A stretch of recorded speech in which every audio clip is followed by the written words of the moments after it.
We are Mid-Michigan Hemp Supply, located in Midland, Michigan, specializing in your trusted hemp genetics and services. Contact us now to lock in your pre-season pricing and let us help you get your 2021 hemp plans underway. You can reach us at info@midmichiganhempsupply.com. Check out our website at midmichiganhempsupply.com, and don't forget to check out our social medias. Welcome to the iHemp Hour. iHemp Michigan's mission is to educate, inform, and promote the research, development, and cultivation of industrial hemp here in Michigan. iHemp Michigan advocates for wellness in people and the planet, and it begins with the farmer. But we're going to go to Mike Brennan from the Michigan Marijuana Report and 420 Post first for some news. Mike, what do you have going on? Well, a couple of things, actually. Everybody remembers Isaiah Thomas, who was with the Bad Boys and the Pistons way back when. I guess that would have been 20-odd years ago now. Not so. The younger people might not know who he is, but we old folks do.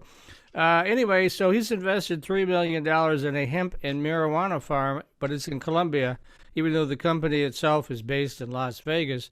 But I'm beginning to see a trend where a lot of these famous people with a lot of money now are starting to get into hemp and marijuana, which I think is a pretty good sign. It sort of shows that the acceptance of the industry out there, and because these folks are banking their reputations on it, and they don't seem concerned about whether there's any negative connotation. Certainly not with hemp, but with marijuana perhaps. Another story that we had on the Michigan Marijuana Report is that older adults now are turning more and more to cannabis and CBD, which is good news for the hemp industry, for dealing with all their various aches and pains.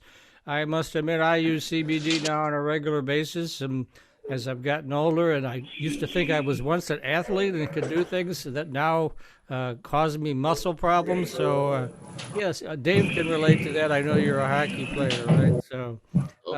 So it's good that this is happening. It's going to expand the market.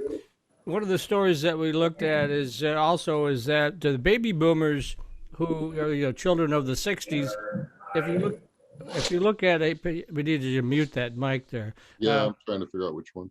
Yeah, so baby boomers who are children of the '60s now are reverting back, and as a demographic are one of the largest users of cannabis right now. It should probably be no surprise, since they're retired, have time on their hands, some money in the bank. So again, good news. The market continues to expand in Michigan. We're expecting sales of between $1.5 and $2 billion in the adult legal cannabis side of the equation. Of course, there's still the black market out there. We don't know exactly what they're doing.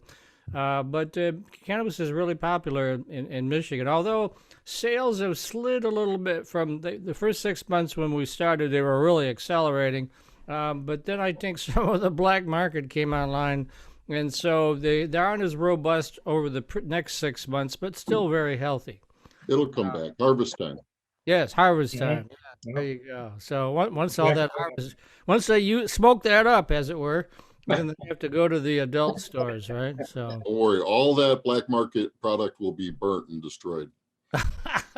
One way or another, right? It'll be properly destroyed, disposed of, right, Dave? Yes.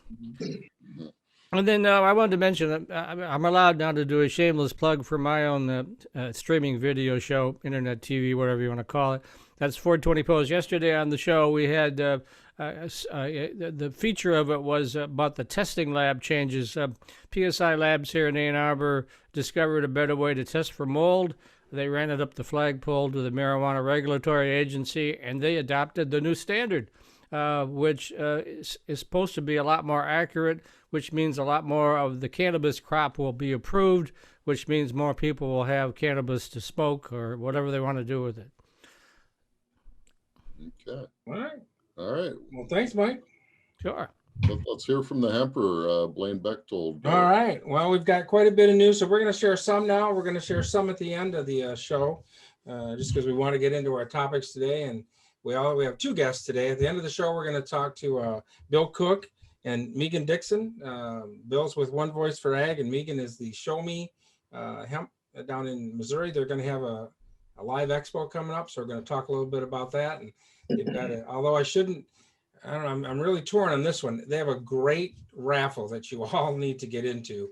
I know, Dave, that's taking our chances down, but we're just going to buy some more tickets. What we're going to do. I'm ready for some fishing down in Missouri. All right. So anyway, so the first news, let's see. So the Agriculture Committee of assignments were announced the other day. I'm not going to go down the whole list, but Deb Stabenow is the chairman for the Senate Ag Committee, which is a good thing here in Michigan. I think she does a good job, tries to do a good job. And so we're grateful that she's still championing agriculture here and is obviously from Michigan. So we appreciate that. The Michigan National Farmers Union holds its annual meeting tonight. It's going to be a virtual meeting.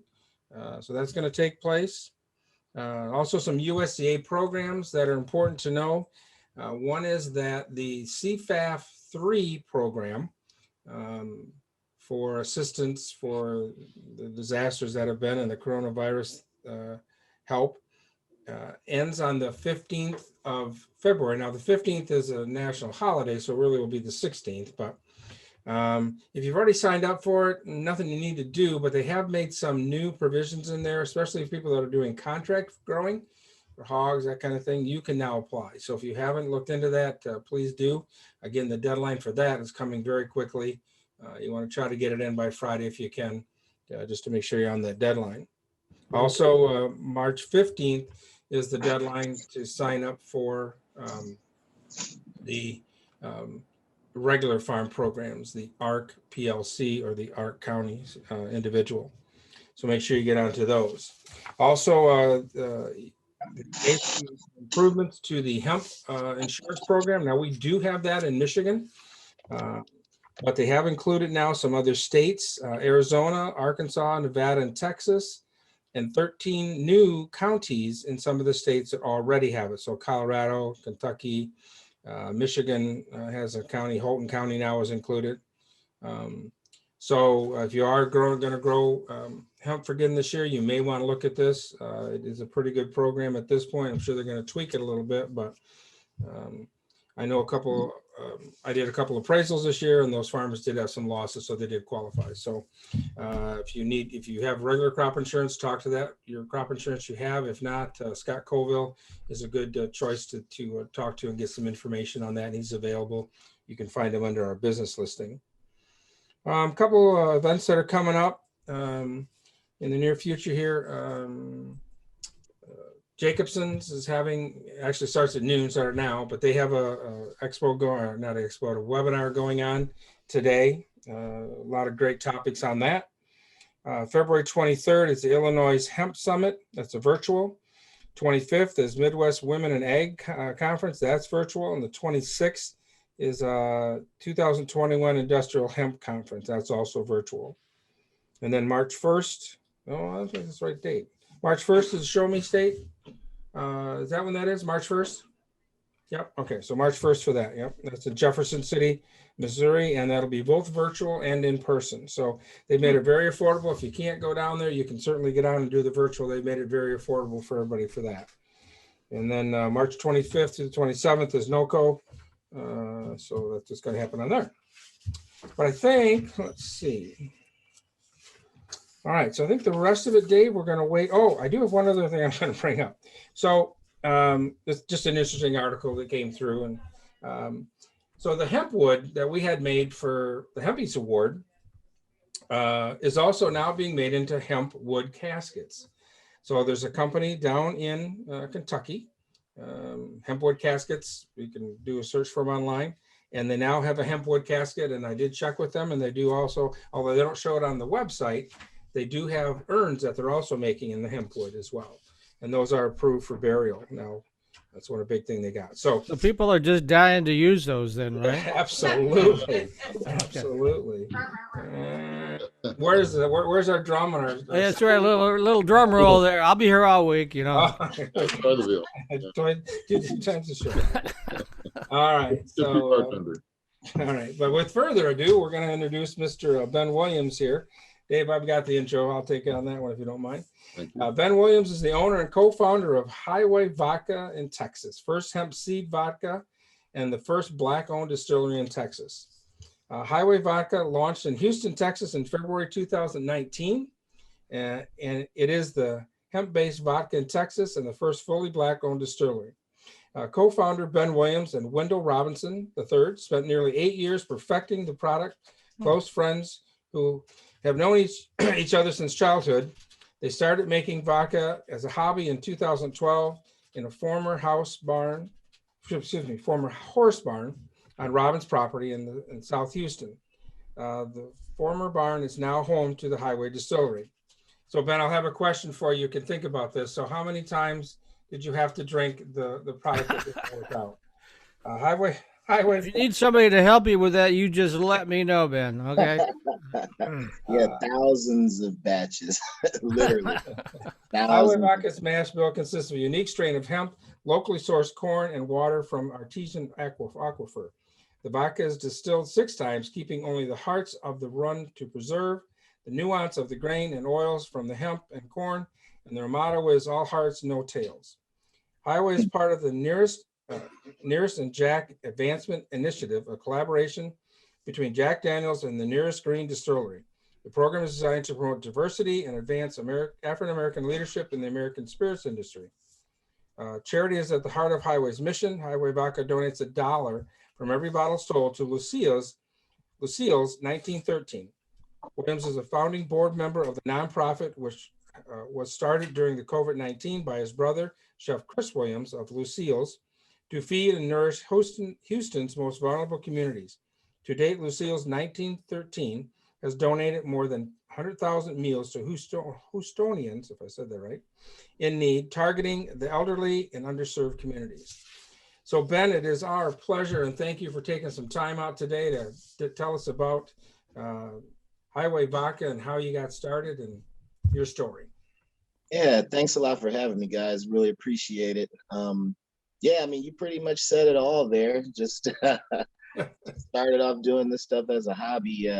Owned a couple of bars and restaurants here at home, and just got to doing, distilling as a hobby. And then we actually stumbled upon hemp as a buddy of mine opened up a dispensary out in California. So I went out to visit him, hanging out, and he had some friends that were doing some distilling with the THC products and stuff. And what I liked about it was like just looking at the oils that they produced from using different parts of the plant. So when we got home, we wanted to play with that, but obviously we couldn't play with THC. So started looking into hemp and literally just online ordering every kind of variants of the plant we could find. And of course, it was always the one that's right under your nose, most readily available, and that was the seed. And man, I tell you that from that first mash that we did with just hemp seed, corn, and water, changed everything. And where it really changed was, so first thing was like we noticed that our yield of alcohol was larger, right? And so that was cool because we were just messing around with like a little 13-gallon still at the time, and man, doing that and over time. And then one day, just out of being lazy, because during the fermentation period, like thick layer of oil forms across the top of the fermenter, and it looks kind of nasty. It looks like oatmeal with olive oil just slathered all across the top of it.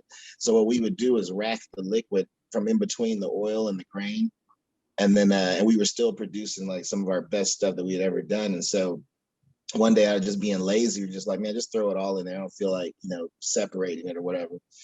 And man, that changed everything. That was the best product that we had ever put out. And then from there, kind of just started tweaking it, letting our friends taste it, let regulars at our places taste it and stuff like that. Doing blind taste tests, like what's your favorite vodka, and swivel them up and put them out. We just kept consistently winning these challenges, and we just decided that, man, we might have something here. Let's take a go at it. Then it took 2.5 years to get the permits, which was a whole thing. And but finally got it, and then I lucked out and, first got turned down by every major distributor, of course, and then lucked out into a meeting with a guy named Tom Montague over at Silver Eagle Distributors in Houston here, which is like the Anheuser-Busch distributor, and they're like the #1 beer distributor in the country. And so lucked into a meeting with them and did the same thing with their team, did a blind taste test against 2 other brands and unanimously won. And we became their very first spirit that they ever distributed. And we were in the Houston area. And from there, we just started getting handed off to other AB houses across the state. And now we're in all around Texas, Georgia, just got into California and Florida, like literally just got in there. So it's just really kind of I hate to say taking off because I don't want to jinx anything, but yeah, it's going well, thank God. Let's say that. Sustainable at this point. Yep. So Let were me- you, Finally get the it. process, were you said initially you were taking that oil off, is that, and you Yeah, decided so to like keep it? literally in the fermenter, it would be separated. Like you would have oil, liquid, then the grain, as it would settle at the bottom. And so we would use a process called racking, kind of like siphoning, and you would just siphon all the liquid out of the fermenter and put it into the still and then run it. But like I said, one day just being lazy, we dumped the oil, the liquid, and the grain. And that's what I love about it, because like people always say like, why hemp, who wants a hemp flavored, whatever. And it's not that at all. It's what it does for the process. So at every step of the process, the plant is doing something to help make it better. So it's interesting. So like you just start literally with a pot, hemp, corn, and water, boil it up. I won't go through all the particulars, but boil it up. You throw it into a fermenter. At that time, that's when you see the oil start to form. And I found out upon reading that the amino acids and stuff that are present in hemp seed kind of act as a nutrient to yeast. So the yeast, that's why we were getting larger yields, because the yeast was living longer and eating more starches, converting the sugars, into alcohol, right?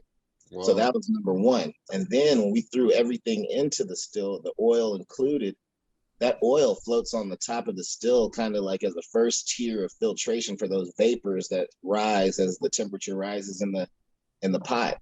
And so by distilling, and we experiment with everything from 4 to 12 distillations, right? And so basically one distillation means that oil, that vapor rises up, touches a copper plate, drops back down. That's one. And then as it gets more refined, it passes through that first one onto the second one, drops back down, so on and so forth, on through. And so we found at 6 distillations, when it rises up through and it passes over the deflator and comes out the condenser or whatever, it had a different viscosity, right? So it actually, it'll cling, it'll like when you like swish it around your glass, it acts kind of like it has body, it clings a little to the glass. And we found that oil is what was the reason for like it knocking out the burn and all that kind of stuff. And plus we only collect the hearts, which boil off in a particular temperature range. And so by keeping just the sweetest part of the alcohol and then also distilling it 6 times, we're able to just get the best stuff out of it. And when we knew we had something, it was like, so, you're going around, you're tasting, people, look what I made, whatever. And everybody, for whatever reason, always wanted to taste it neat and room temperature, which is not how most people drink vodka, right? Mm-hmm. And so like, then you start tasting a bunch of women on it. And what I found, I was just like, okay, so like when women would taste it, and then and their face wouldn't just be like, oh, or whatever like that. And they're just like, oh, this is really, I was like, hey, wait, we really have something here. We're gonna stick with that recipe. And that's what the oil does for the process. It takes that burn away, settles it down on your palate, and holds some of those flavors from the sweetness of the corn on your palate a little longer to give it some nuance and stuff. And so the plant is operating in every part of the process to help create what we did. So Let me ask you, would you put it into the category of Absolute or Smirnoff or not that high? More or where? Well, I would say like only thing about Smirnoff is because I read his book way back in the day, because during this process, I read like every book and I watched every YouTube video. And one thing that struck me about his book, because if you look in the federal guidelines for what vodka is, it's supposed to be odorless, tasteless, colorless, whatever, right? And then, but in Smirnoff's book, they talk about how you could kind of tell where the vodka came from, like who made it, because it had character, you know what I'm saying? It had its own nuance, it had its own thing going on, depending on the maker, right? And so I felt that gave us confidence to like leave our character and our flavor, and now it's not flavored, but our nuance to it and stuff like that. So it's 80 proof, just like everybody else's stuff. but it's just not, we don't just distill the hell out of it. You know what I'm saying? And just kind of make it into, because, you know, you'll have people that are like, you know, it's 20 times distilled or whatever, and all these weird, you know, filtration methods and stuff.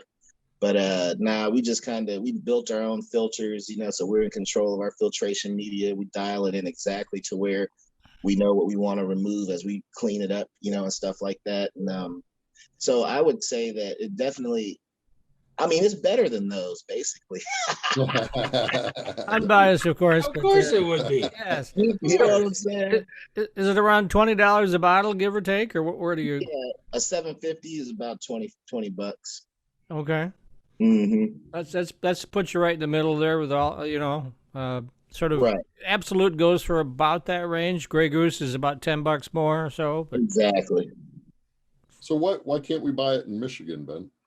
So again, like, you know, we're pretty much a small company, and like I said, this was just a hobby, and all of a sudden it's just taken off. So the biggest thing that I don't want to do is, like, you know, bite off more than I can chew and manage and really get going, because there's nothing worse than being in a market when you're not able to work the market and stuff like that. So I kind of been down that road before, you know, long ago with something else, but like, so, you know, kind of methodically getting there, you know, hopefully within the next 2 years, we should pretty much be everywhere. But it is available via reservebar.com. It ships nationally. So that was they a do nice. ship nationally? Yes. well, we'll have to check out a case there, Dave. What do you think? You know. Well, we're working on it now. I hope. I'm sure that alcohol, tobacco, firearms isn't carrying us. Yeah, they won't ship to Michigan. Yeah. So we gotta do the how do they used to do that? When they used to smuggle the Cannonball booze? Run. Yeah. Wait, so Reserve Bar doesn't ship to Michigan? No, sir. No. Oh, wow. So what we got to figure out is we got to figure out how we can get it here in Michigan. So I don't know if we got to just go to our, you know, local favorite liquor store and request it and see if they can get it in. No, I've talked to them. If we can't order it, they can't order it. You know, I've already asked. Oh, okay. Well, we need to work on that problem. Well, anyway. we just need to have Ben load up his pickup truck with a bunch of cases. We won't tell anyone, you know. So Right. That's a long drive, I tell you that. I got a friend of mine that goes down to Texas every once in a while, so he's gonna load up and bring some back, Mike. Because perfect. Yeah. But yeah, the liquor laws, they vary literally. Well, as you guys, state to state. I mean, it's really it's a lot to navigate.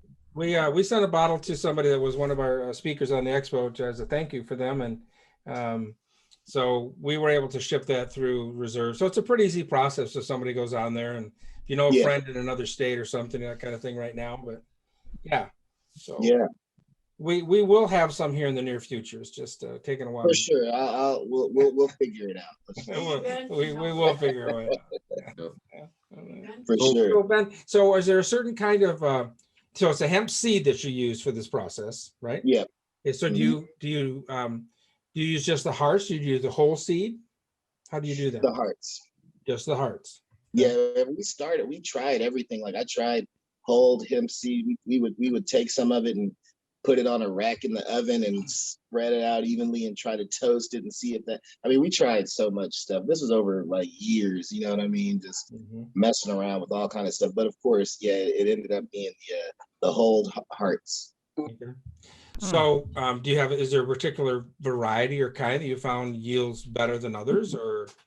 No, because again, like, well, yes and no. So I would say more so than a particular strain, because it's all pretty much industrial stuff. It's not like any particular strain right now. But I am in the process of working with some folks down here, you know, maybe going to do some stuff with some very particular strains and see, you know, how that works and stuff, because I really wanted to get get local on the seed, you know, on the hemp. But in Texas, we're getting there, you know what I mean? Yep. Well, yeah, so I'm glad you're able to source that locally then and be able to help the growers down there to do that then. Yeah, I'm excited about that, because that's going to be like a whole different thing, you know, and to be able to just go out there. And we're building the facility right here next door to the distillery. This property, it's about 7.5 acres, and it's going to be our event center and tasting and all that kind of stuff. And what we're going to do is like, I just want to, you know, take about like a quarter acre and have a little farm going there, just to mess with stuff and see what we can do, you know, on our own. I don't want to, we don't want to commit like full on to trying to operate our own farm somewhere, but like I said, we're working on it. It sounds like a road trip, Blaine. What do you think? You know, we got one planned for Costa Rica, Poland. Yeah. Texas is on the way somewhere. On Yeah. Costa Rica is a little bit more of a destination, I would imagine. Yes, destination. I like it. Hey, let me ask you about a ballpark figure. How much are you moving a year now? How many gallons, or however cases, or however you measure it? So this year we literally just exploded. Like, so we moved, let's just say, I don't really like talking in hard numbers, but I will tell you this, that we're, you know, just about at 10,000 cases on the annual, and that's up like, you know, almost 1,000%. You know what I'm saying? Like from last year.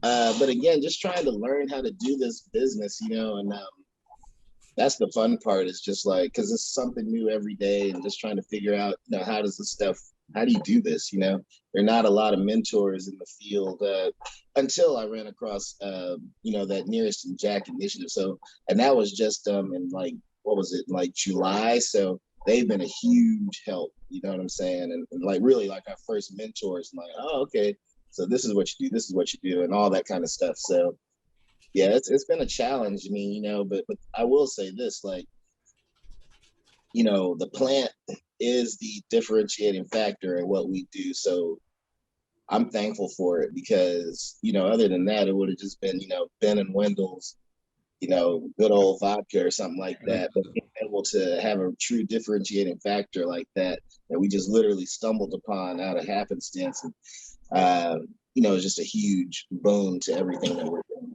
So about how much hemp parts do you use? I don't know how big your batches that you make at a time are, but how much hemp parts do you use? Well, that would kind of be like the giving away the secret recipe. That's what he's going for here, you know. So.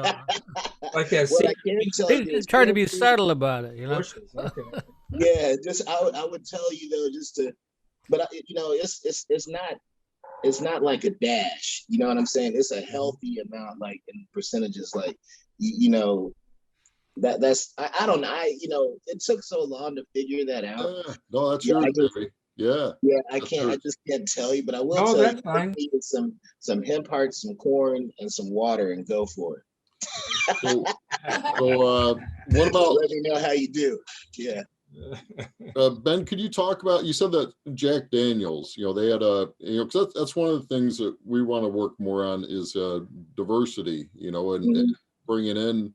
You know, because in the whole cannabis world, you know, no one's been more downtrodden than the Black community, you know, through this, you know, prohibition and the reefer madness mentality. So, you know, things are changing. You know, can you talk about that program and, you know, how that affected you, and maybe, you know, give us some ideas on how we can, you know, keep furthering that cause?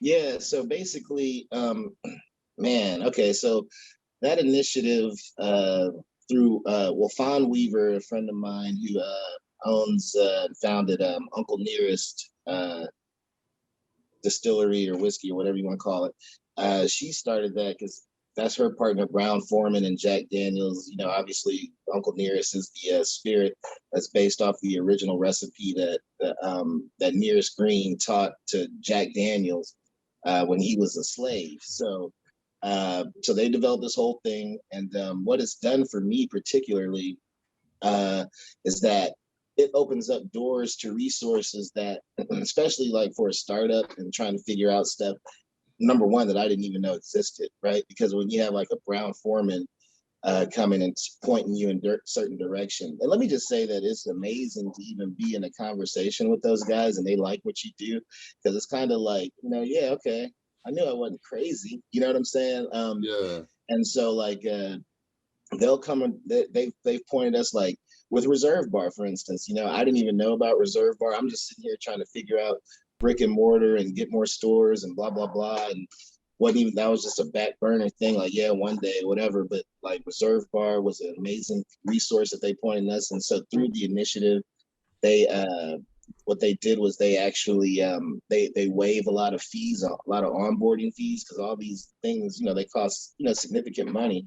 And so that's one. And then like another distributor that they pointed me to be able to get to the national shipping option, except for Michigan apparently, is Park Street Imports. And so again, lots of onboarding fees with these folks and processing fees and stuff. Through the initiative, they waive that. And so it's just huge, because even if I would have been aware of those decisions, I would have been faced with the thing like, okay, do I want to spend $15,000 to get on board with them to see what may happen or whatever, or can I just go $15,000, here at home or in the state or wherever, right, where I can just tangibly put my hands on it. And the fact that being able to access those resources just like that, huge. And it changed everything, because now, for instance, in California, like literally we just got there via Park Street. And the only reason we got there for that was just so that we could be able to supply Reserve Bar with the, with the product to ship, right? And so from that alone, from that one store, just, I don't know, organically, word of mouth, whatever the deal is, we're up to like 15 stores where they're just kind of passing it off. And that's without me even going down there and trying to, shake a hand or anything. And so it's like that happened through the initiative. And it also is, again, confirmation of that, it must be a pretty decent product, because it's kind of doing its own thing. You know what I mean? Like without me being out there trying to hustle it. You know what I'm saying? So like, it's just, man, I just can't tell you. I mean, like, and bigger than even the opportunities they've provided is just having somebody to be able to talk to help navigate this business. Like I said, is just the biggest gift that you can't even put a price tag on, and have somebody to call. And, when you have these questions and stuff, instead of just everything having to be a trial by fire. You know what I mean? Like, just having someone that's been there, done that, to talk to is really more valuable than just about anything that you can just, give somebody, because mentorship and stuff like that, and just friends in the industry, so to speak, are just hard to come by. And then like, it's just really cool to have that. And that's what I would say would be great, like in any space, right? I mean, that's just in anything. Be it, as you were talking about with the THC and products and dispensaries and inclusion there, man, just being able to share, access information and share. And, I'm not a fan of just giving anybody anything, but hey, can you point me in a direction and let me, handle it myself? You know what I'm saying? I'll get it done. I just need to know where to go. You know what I'm saying? And that's the biggest thing, is just access to information. And then capital is a whole nother thing. But like, because one thing we've always done is that we've always, self-financed everything that we ever do, like in our personal, professional careers and stuff like that. So I'm not really hip to like investors and stuff like that. But even like with this, like this business was built on another business, that helped us get here, and stuff like that. And so, but now as the expansion and the opportunities go beyond what I'm able to just self-finance, and we got all these people coming at us, wanting to invest, blah, blah, blah. I don't know how to navigate that. So again, who do I call? I call Fawn, and then she talks to me about it, and then she directs me to here and talk to this guy and talk to this lawyer and figure out how it works and all that. So all that onboarding process of these types of resources, again, has helped me now to where we're in the process of, about to go into our first round of, funding, and all the investors are lined up. And I mean, it's crazy. And I'm grateful. Oh, that was going to be my next question too, is going to be banking. Are you having any problems with banking? No, it's not the same as what you guys deal with. Like, no, this is just business as usual here as far as banking goes. Well, one of the things I wanted to mention is the MRA, which is the Marijuana Regulatory Agency in Michigan, has just come out with new guidelines for cannabis infused beverages. So if that's the path you want to go in, the door is open in Michigan right now. So when it comes to beverages, the thing is that, and that's totally cool. But obviously we couldn't manufacture them here. And then two, as far as the TTB is concerned, the alcohol regulatory people, they don't even allow you to infuse on a manufacturer level CBD, so much less THC. And I'll be honest with you, I'll just put it this way. I know somebody that tried that and I didn't enjoy it. It's too much going on. Like, it's not the coolest thing for me. Anyway, you didn't want to sleep on the couch for 3 hours then, right? So you don't know if you want to sleep or you want to run, or you're just conflicted. So how'd you come up with Highway Vodka for the name? Well, I was playing with some products, and it just kind of came, and it just fit. It's just one of those things that just kind of came because obviously, just kind of play on the plant a little bit and what we were doing, and then the feeling that you get when you make something, from scratch, and it just came that way. I mean, that's basically it. It's such a joy to like take your kids to a store or something and let them see your products on the shelf, and then remind them of how, like, remember, this is the same thing that I used to have you stirring every 10 minutes when I run to the store, forget something. I'm like, all right, y'all, stir this every 10 minutes until I get back. They'd be all mad. And then my wife having the house smelling like, because I don't know if you're familiar, when you're fermenting stuff, it has a weird smell. And the house would be smelling like, but I mean, hey, it was worth it. You know what I'm saying? So like when they get to go and see products on the shelf.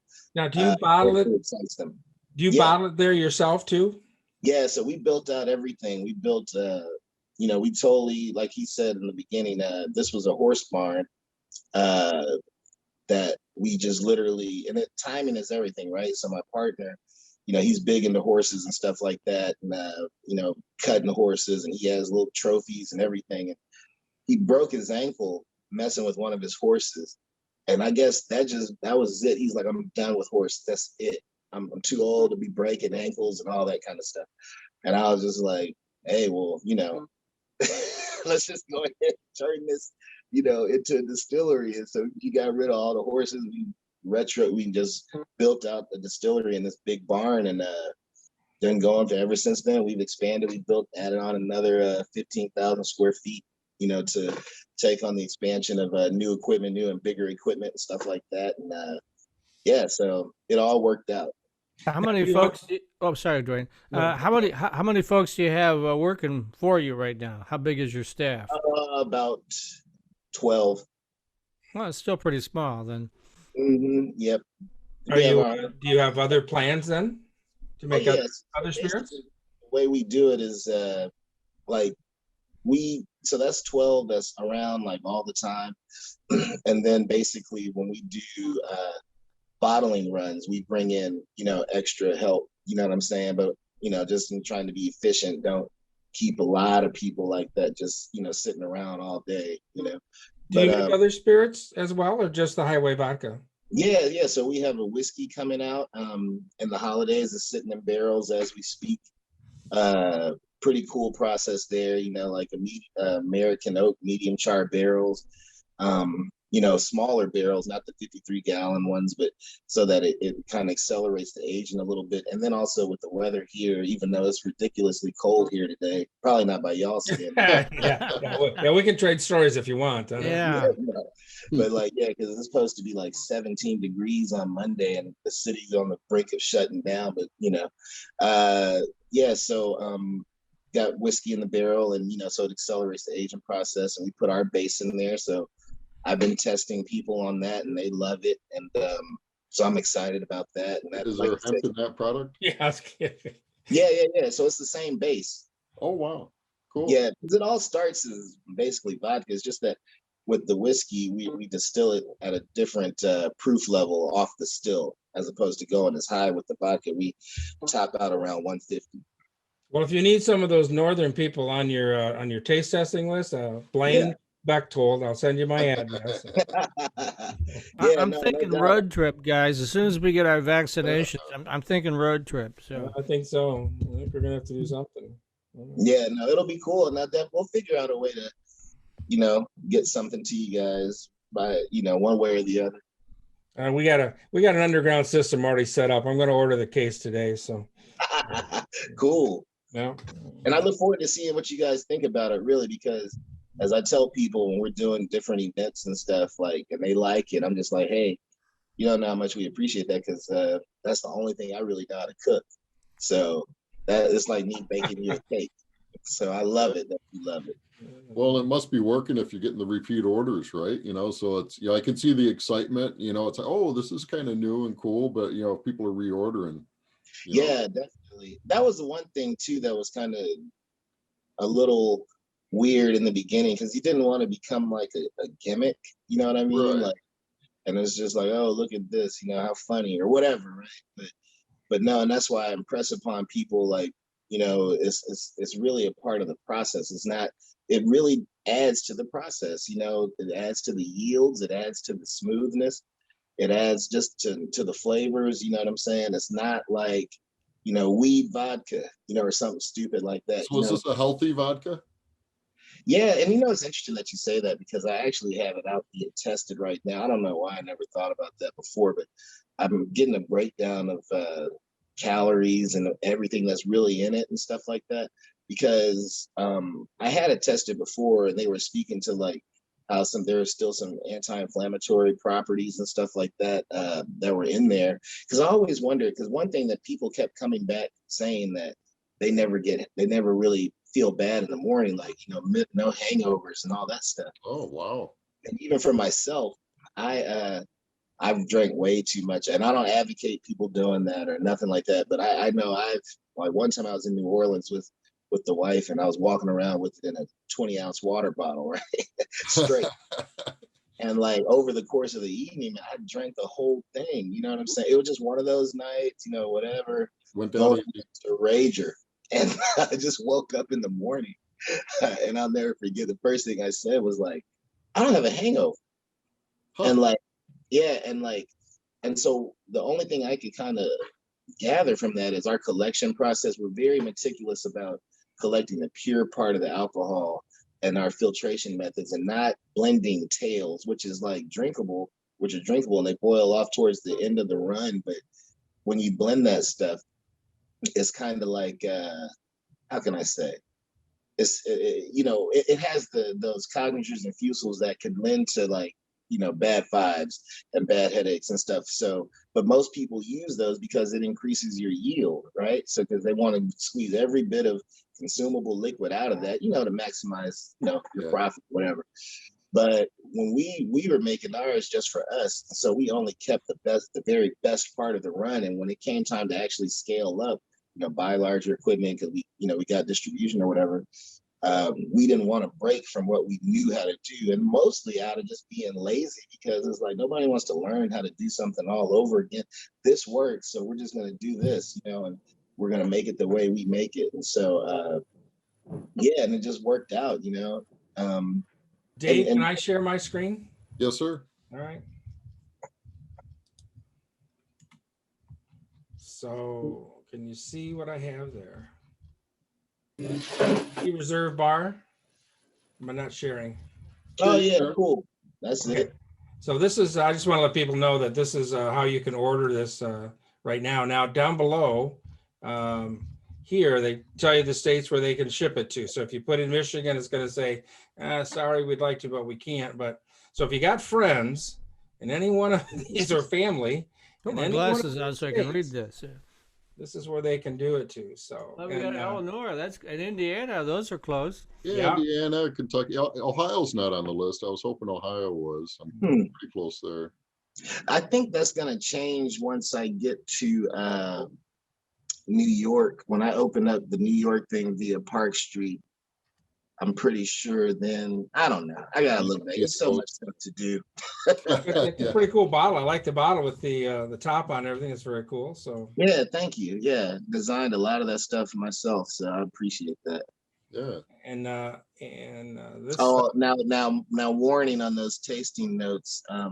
Yeah, I wrote those while, let's just say, whilst enjoying a beverage. So I was just having fun. I was just having fun, like. Okay. The scent of surprise. I like that.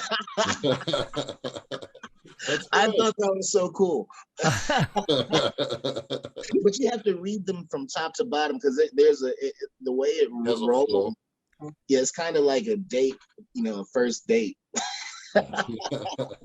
Love that. Your lips and your eyes, you are glad to be here. That's a good one on the taste. Yeah. Ben, I just encourage you, Ben, I encourage you to keep it real and keep it you, man, because that's where we're at. It's beautiful.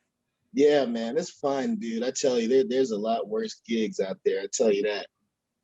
Well, So the reserve site Michigan is a craft beer state, and now it's turning into a craft liquor state. So keep that in mind if you look to expand here into the heartland. Yeah, why don't we work out a licensing deal somewhere in Detroit? We'll get that Detroit community kicked in gear for you.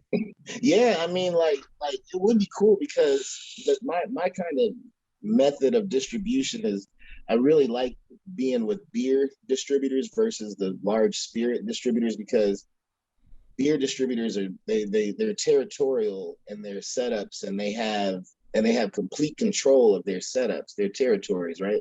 So, and you'll see like our cocktails there, like we name them all after different strains of marijuana, Pineapple Express, Mota Mule, Bloody Mary Jane, marijuana, stuff like that. You're giving away my recipe. At the end of the show, I do a recipe, and that's what I'm going to bring up is all your drinks here in a little bit. So yeah. Oh yeah. But about Michigan or Detroit, so like I mean, that's how I would approach coming in there. I would find the AB distributor for that area and see if they're doing spirits yet, and if they are, I would go in that way. So you say AB? What's AB? I don't understand. Anheuser-Busch distributors. What's that? Anheuser-Busch distributors. Oh, okay. Yeah. Well, this is a big beer state. I'm sure there's some big distributors here. Yeah, for sure. I mean, they're there. Budweiser's there. They're there. So like, that's how I would approach it. But yeah, that'd be a fun conversation to have for sure. Okay. I think we can start that from this end. That's for sure. Yeah, I know some people. Okay. Well, Ben, anything else? We're getting close to the end of the show here. Anything else you want to share with us right now, or? That's it, man. I mean, I think we've covered it all. I appreciate you guys so much. And I didn't get to talk. Well, yeah, we are working on some new products too in the CBD space, but they're still relatively in development with some friends of ours down here at Bayou City Hemp. Bayou City Hemp Company. They're like one of the larger processors in the state down here. They're in Houston as well. Oh, your audio just dropped, Ben. Oh, can you hear me now? We can hear you, but it's not very faint. You're like in a tunnel. Oh, let's see. I don't know what to do with this thing. That's all right. That's all right. We can still hear some. So we appreciate you, man. We're gonna bring you back after we get that case so we can toast with you. Okay. Sure, man, that'd be great. I look forward to it, guys. And thank you again so much for the opportunity. All right, well, let's Blaine, why don't you introduce our Missouri friends? So stick around, Ben. We're almost the end. And then you can watch them do your cocktail at the end, because everybody really watches the show for what happens at the end. That's yes. Oh, no, I'm here. I'm with it. But thanks, Ben. We appreciate it. Yeah. Thank you, guys. We're going to take a few minutes and we're going to talk about the Show Me Hemp Conference is coming up. We have Bill Cook and Megan Dixon, and have you guys come online and tell us what's going on there, Megan. Hi guys, thanks for having us. It's been an enjoyable show so far. Really enjoyed listening to everything Ben had to say. I am the executive director for Show Me Hemp Association, and our main purpose is just to communicate and network with our members and connect everybody within the hemp industry. We have a conference coming up March 1st. You mentioned it earlier. It's networking. We've got a lot of really good presenters that are going to be there. And the title of our conference, the theme is Bringing the Market to You.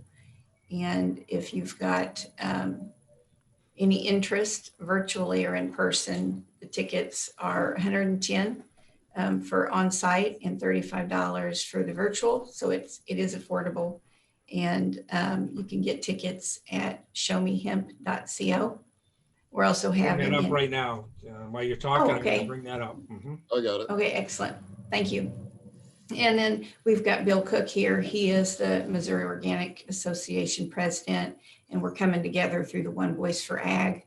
And we're going to do an evening reception and kind of collaborate everything between the two. Yeah, and this is Bill. Really excited about your show today. And Ben, I just want to tell you, it's real inspiring to hear your story. I want to share a little bit about our coming together as the Organic Association along with the Hemp Association, because we got a lot of like-type growers. We're here to network and help all of our growers and work with businesses that want to get involved. The One Voice program, I was going to just share just a little bit with you because it is a real exciting program and we're reaching out to organizations. Now, Ben, one of the things I would encourage you to do is reach out to that Texas Hemp Association. And we work with all the different associations, kind of come together to do one thing. That's to help everybody in the industry reach the maximum capability of relationships and networking. Ben, like you said, a lot of the things you're doing, it's just where you find those sources. And one of the things that's happened to us is at One Voice is we continue to reach out with lots of folks, and the connections we make across the country help industries and help companies like yourself just find those relationships, whether you're wanting to have a farmer plant some stuff, or we have a program here we call Native Prairie Research Foundation, and Native Prairie Research Subdivision is what it's called. But it lets farmers and people get together. So it's really cool to hear your story, man, and what you're doing, because that's what One Voice is all about. Is we reach out to all the organic associations, we reach out to all the hemp associations, kind of come together to work with legislation, all the different issues that do affect us as we look. I think both Megan and I think this is probably one of the best things that's happened to agriculture, rural communities, companies like yourself, and the development of this great commodity, whether you're going to put it into concrete or you're going to put it into vodka. Ben, I would tell you something that we have some folks on the plaza in Missouri that use hemp products, and they mix it in their cocktails at the end of the day. And what really made me interested in your story was you were talking about the hangovers. Well, they actually promote some of the hemp drinks and ending up at the end of the night taking those to eliminate hangovers. I don't know if you've heard that before, but I was really cool hearing that part of your story. It's been a real pleasure here with your input. But I would like to say, I want you to all come on board. We are virtual. We start March the 1st, and that's with Megan in the Show Me Hemp side. We have a legislation period where we got all of our legislators coming in, and a reception. Then we move right into the organic. And whether we're growing vegetables or chickens, we're so excited about this hemp industry and what we see is the value it brings to these rural communities. And Ben, business like yourself, you're just a breath of fresh air to be on the show with you. It's just fantastic what you're doing. Thank you so much. I appreciate that. And I'm excited about everything you just said. And I definitely want to look into all of those resources. And I have done an event recently with the Texas Hemp Association out in Wimberley, Texas. Yeah, so we got that's kind of excellent. linked in with those guys, and like I was saying, since then I've been in communication with some folks, and we're working on it. So I appreciate them. Well, and we're going to be one of those people who want to try your vodka because I'm a vodka drinker myself, but I went to Tito's. That's my brand. I think that's out of sorghum. So I was really enjoying your stories about, especially the no hangover part. I really appreciate that information. Yeah, I'm telling you, it's a thing for real. And yeah, I look forward to you trying and letting me know what you think. Put it right up against it and see what you like. So Well, Ben, just you need to, remember, join us virtually on the first, second, and third, and we would love to have people come to our event. The one thing that's been really challenging here in Missouri, a lot of people are going virtual, but we have a lot of Amish and Mennonite and all types of farmers that really struggle with not having a way to interconnect. So that's one reason we've really went out of our way to try to figure out a good way to do the virtual along with the direct message that people can actually come to our meeting, which is pretty exciting. I think we're one of the only groups right now that's kind of stepped out and really tried to make that work where we do both at one time. Mhm. Well, that's super, guys. We appreciate that very much. And I'm looking forward to also, they have invited iHemp Michigan to be on one of the panels. So we'll be represented down there doing that. So with that, so Well, we want to thank you, both me and myself want to thank you so much for having the opportunity to share our event and about the One Voice and Missouri Organics and Show Me Hemp, just this whole coming together as groups and organizations to just kind of work together to get this industry kind of off and running in a good way. we're all in this together. so we can all Amen. help and we can help them a little bit with this, the raffle that's going on.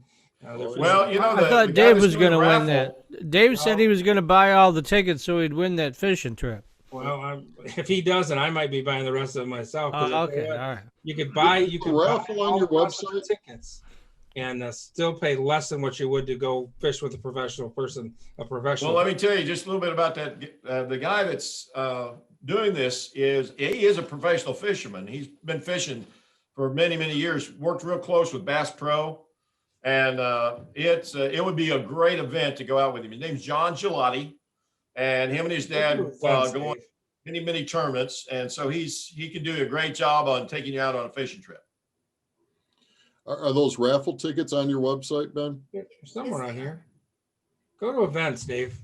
Go to the events tab. I think it's on the homepage.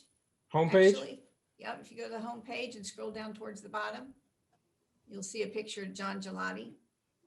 And then also the Swarm Jigs. There's John right there. Oh, yeah. Those could be yours, Dave, so. Or is Megan talking about it? Okay. $17.50, I think, or something like. There we go. Yep, $17.50, and there's only 28 of them left. You're not. Uh-oh. So, That's right. And then we'll be doing we'll draw the winner on the March 1st at the event. We'll probably do that live.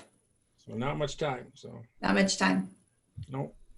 And there's a picture of the jigs that you get also. What is that, a crappie? Yeah, they go to Crappie Master. They're a great team. They're a father and son team that fish together, and they've just been they're just nice family, real nice family. Excellent. Great way to make a living, huh? Great man. That's absolutely right. We need to change that ethanol fueled to hemp fueled, right? Yeah. Amen. Amen. I'll be making some of that in a couple weeks. So yeah. And now comes the highlight of the show, so everybody stand by. So There we go. Yeah. All right. here we Dave, go. Can you let me share? So before we get into the recipe today, anybody got anything else that we want to throw in here? Are we good? I'm good. All right. Well, Ben, again, we want to thank you, and Bill and Megan want to thank you for taking your time out today as well. So, Dave, I'm going to share my screen again, if you don't mind. And let me find what I want to find. Here we go. Got it. The technology is not one of my. Here we go. You have to hit the share again. Do I? Okay. Somehow you click the. There we go. Am I sharing now? No. no, we see you. Hey. I'll figure it out. I really will. Somehow I will. Share screen. Maybe Dave has to push a button or something. No, yeah. Oh, okay, all right. Always forgets to do that, doesn't he? Was it the recipes on the bottom of his page that you were trying to share, Blaine? Well, it's on the Highway Vodka page is what I'm trying to Right. share. And I got it. I just gotta, here we go. Oh, yeah. Okay, Ooh, so here we go. right there. So yeah, I was just gonna do that one that was on the reserve bar, and then I found this and I said, whoa, we gotta bring this up. So this is on the Highway Vodka under the recipe tabs. So you can find all these. So they got the Bloody Mary Jane. All right, now I'm gonna have to try this. I've never been a great Bloody Mary person, but I'm gonna try. Really? Oh, I Oh, love they're a great cure for hangovers. But of course, you don't have one if you drink Ben's vodka, right? Well, that's what he There you says. go. Yeah, Yeah, no. it just makes you even better. And then we've got the Acapulco Gold, which is a pretty simple recipe there. I like that one too. Yep. And then we got White Widow. Ooh. Yeah, this one sounds really good. Now I'm not a Coconut liqueur. And you got to put a little leaf on top, I guess, too, huh? So. Yeah, that's a tough one there to make it. Yeah, that's tricky.